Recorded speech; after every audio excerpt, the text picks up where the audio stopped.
उसको लेकर के जाने जा रही है और के रास्ते उसको लेकर के जाने जा रही है और सीधे तकरीबन 24 घंटे बताया जा रहा कि वक्त लगेगा जितना आते वक्त लगा था। झांसी में मॉर्निंग के समय हॉल्ट होगा तकरीबन 10 से 15 मिनट का, उसके बाद सीधे उसको साबरमती जेल ले जाया जाएगा। तो तकरीबन 3 घंटे से ज्यादा कोर्ट से आने के बाद जो अतीक अहमद था वो कोर्ट जो जेल है, जेल के गेट के पास यानी मुख्य द्वार के पास वहां पे बैठा रहा। गाड़ी में जो प्रिजन वैन थी उसी में बैठा रहा। उसके बाद वो फ्रेश होने के लिए 5 मिनट के लिए उसको नीचे उतारा गया था और तमाम सुरक्षा व्यवस्था करने के बाद उसको यहां से लेकर के सीधे साबरमती के लिए जो फोर्स है वो निकल चुकी है। यानी उससे पहले जो उसका भाई था उसको बरेली जेल भेज दिया गया था, कोर्ट से सीधे वो निकल गया था। जो फरहान था उसको भी चित्रकूट जेल भेज दिया गया और अब अतीक अहमद को ठीक है। पवन आपका रुख करेंगे, हमारे साथ मेहमान लगातार जुड़े हुए हैं। मनोज जी देखिए, इस चर्चा की शुरुआत ही विभूति नारायण राय जी से इसलिए की क्योंकि बहुत सारी चीजें साफ होनी चाहिए, राजनीतिक इच्छा शक्ति होनी चाहिए और ऐसे माफिया के लिए जो आज सजा, हमें लगता है कि करीब 40 साल का उसका ये साम्राज्य और केस दर केस उस पर लगे लेकिन सजा किसी में नहीं। आज पहली बार ऐसा हुआ है कि अतीक रोया भी है। देखिए राहुल जी, राजनीतिक अगर इच्छा शक्ति की बात की जाएगी तो कल्याण सिंह से, कल्याण सिंह जी ने राजनीतिक इच्छा शक्ति क्यों नहीं दिखाई, राजनाथ सिंह ने क्यों नहीं दिखाई, राम प्रकाश गुप्ता ने क्यों नहीं दिखाई, मायावती जी ने क्यों नहीं दिखाई। आप हमसे सवाल पूछ रहे हैं, आप धन्यवाद। समाजवादी पार्टी लोकतंत्र को मानती है और लोकतंत्र के नाते आपको ये इजाजत देती कि आप हमसे कड़ा से कड़ा सवाल पूछो, क्योंकि हम लोग प्रतिनिधि के रूप में है। हमारी राजनीतिक दल जनता के लिए है, किसी घर के लिए नहीं। लेकिन बात यह है कि 6 साल में योगी आदित्यनाथ ने ये क्यों इच्छा शक्ति नहीं दिखाई। 1 साल में ही कर देते, सजा दिला देते, 40 साल में 6 साल कम हो जाते, 34 ही रह जाते, लेकिन क्यों नहीं दिखाई। अब टाइमिंग का खेल है। मैं सिर्फ एक और बड़ी ईमानदारी से बात करूंगा, ना मैं अतीक अहमद का समर्थक, ना मैं मुख्तार अंसारी का समर्थक और ना मैं ब्रजेश सिंह का समर्थक। अपराध और आपराधिक दुनिया के व्यक्ति से समाजवादी पार्टी का नाता कोई नहीं। हाँ, अगर किसी पे राजनीतिक मुकदमे लगे हैं तो मैं आपके चैनल पे लड़ जाऊंगा, चाहे जितना बड़ा अधिकारी, चाहे जितना बड़ा पॉलिटिकल व्यक्ति सामने बैठा हो, मैं लड़ जाऊंगा। क्योंकि राजनीतिक मुकदमों के दम सभी पे होते हैं, इसमें कौन सी बड़ी बात। हमारे एक विधायक की विधायकी चली गई, पुलिस के खिलाफ धरना दे दिया। ये न्यू इंडिया है, ऐसी तमाम चीजें होंगी, लड़ाई होगी। ये न्यू इंडिया तो 10 साल पहले भी आ जाना चाहिए था, 6 साल पहले भी आ जाना चाहिए था, लेकिन नहीं आया। अनिश त्यागी जी, टाइमिंग पर अब सवाल है। अरे भाई, आप लोगों ने कुछ नहीं किया।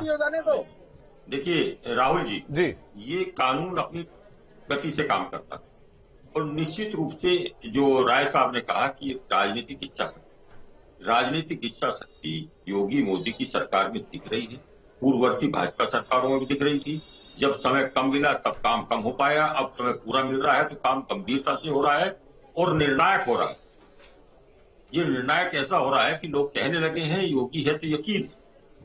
अब जो अपराधी 40 साल से सजा नहीं पा रहे थे, 17 साल जिनको हो रहे थे, अब कोर्ट स्पेशल बनवाई भारतीय जनता पार्टी ने। जो राजनीतिक दलों पर जो एमपी कोर्ट बनी है उसमें तेजी से कार्रवाइयां हो रही हैं और कार्रवाइयां हो रही हैं तो ये राजनीतिक अपराधीकरण का जो दौर शुरू हुआ था समाजवादी पार्टी के कार्यकाल में, उस पर रोक लगेगी, निश्चित रूप से प्रभावी रोक लगेगी।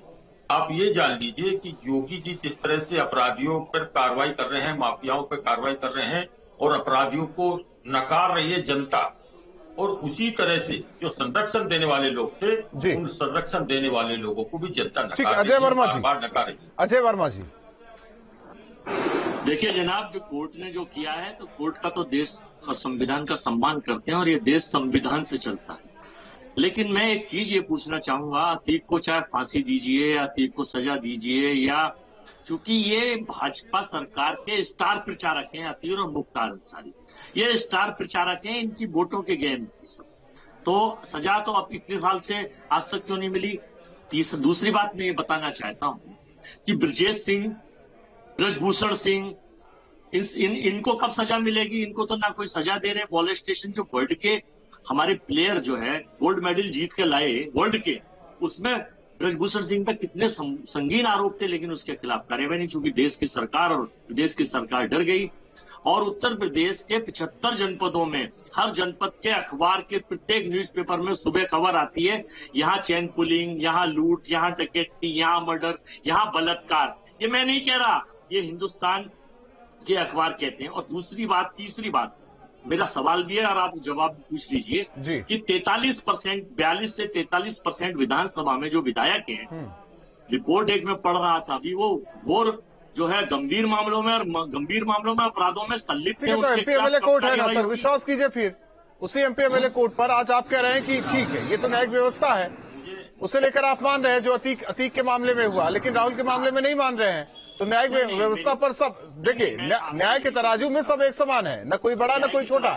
आते हैं विभूति नारायण जी, सरकारी पैरवी, ऐसे केसेस में सरकारी पैरवी कितनी महत्वपूर्ण, क्या सरकारी पैरवी की वजह से आज अंजाम तक पहुंचा थी?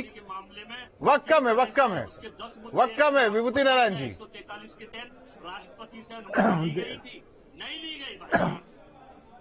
देखिए, सरकारी पैरवी तो बहुत महत्वपूर्ण है जी, क्योंकि जो प्रोसिक्यूशन है वो सारे एविडेंस इकट्ठा करके अदालत के सामने रखता है, तो सरकारी पैरवी तो बहुत महत्वपूर्ण, इसमें कोई शक नहीं।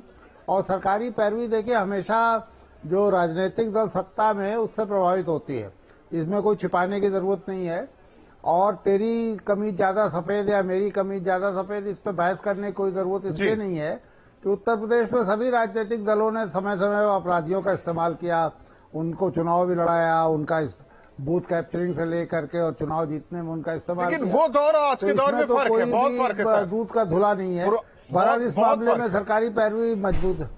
मनोज जी देखिए, सरकारी पैरवी अगर आपके वक्त में सरकारी पैरवी हो गई होती तो हो सकता है कि उसी वक्त, जिस वक्त याद है हमें भी कि अखिलेश यादव ने ऐसे अपराधियों को लेकर तौबा किया था, कहा था कि हमें हमारी पार्टी में जगह नहीं, लेकिन हाँ अंजाम तक पहुंचा देते तो आज वाहवाही अखिलेश यादव की भी होती। राहुल जी, मैं आपका धन्यवाद करूंगा, आप बड़ा शानदार सवाल पूछा कि आपको सवाल पूछने की अधिकार देती समाज, कोई डर नहीं। आप एक लाइन कहते, अगर आज उत्तर प्रदेश सरकार के दम अतीक को सजा हो गई, तो मेरा एक छोटा सा सवाल है, विभूति नारायण जी भी हम लोगों के साथ है, उनको जल्दी समझ में आ जाए, जो टॉप 100 माफिया उत्तर प्रदेश के हैं, क्या मैं ये मान के चलूं उस सरकार के सरपरस्ती में वो आज बाहर बैठ के वाई श्रेणी की सुरक्षा लेके घूम, बिल्कुल स्पष्ट, क्योंकि सरकार ने एक माफिया को सजा करा दी, दूसरा माफिया जेल में है, तीसरा चौथा पांचवा छठा आठवां नवा 96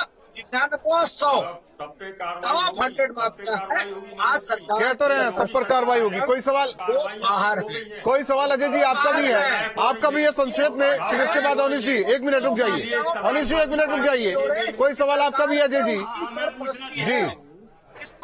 जी, भाजपा सरकार के जो ये ओवैसी साहब और मुख्तार अंसारी और ये जो आज सजा हुई है, इनको ये तीनों स्टार प्रचारक हैं, सरकार कब बदलेगी, कब महंगाई पर, बेरोजगारी पर, रोजगार पर, लॉ एंड ऑर्डर पर? ये मेरे कांग्रेस के साथी हैं, 30 सेकंड में अपनी बात की बातें कर रहे हैं, इनको शायद ये नहीं पता कि कानून के तहत सजा न्यायपालिका देती है, न्यायपालिका सरकारें नहीं चलाती है, सरकार केवल कार्रवाइयां पेश कराती है और वो योगी सरकार करा रही है और वो प्रभावी और निर्णायक कार्रवाई कर रही है अपराधियों पर, इसीलिए जनता पर उसका असर दिख रहा है। जनता भारतीय, इसीलिए मैंने सवाल किया था सरकारी पैरवी को लेकर। बहुत बहुत धन्यवाद आप चारों मेहमानों को लेकर। जाहिर तौर पर जिस तरीके से अतीक को सजा, करीब 40 साल, एक ऐसा केस 2006 का जिसमें अतीक को उम्र कैद की सजा। अतीक भी सोच रहा होगा कि किस तरीके से वक्त बदला है, अब उसे सलाखों के पीछे रहना होगा। जाहिर तौर पर एक चीज तो सामने आती है कि सरकार का इकबाल और सरकारी पैरवी किसी भी अपराधी को सजा दिलाने के लिए काफी है। और ये सवाल ये भी है कि इतिहास के पन्नों को पलटा जाए, अतीक किस तरीके से अपना साम्राज्य खड़ा करता रहा, आखिर उसे पीछे से बैकअप किसने दिया, सब बेहतर तरीके से जानते हैं। क्या अब वक्त आ गया है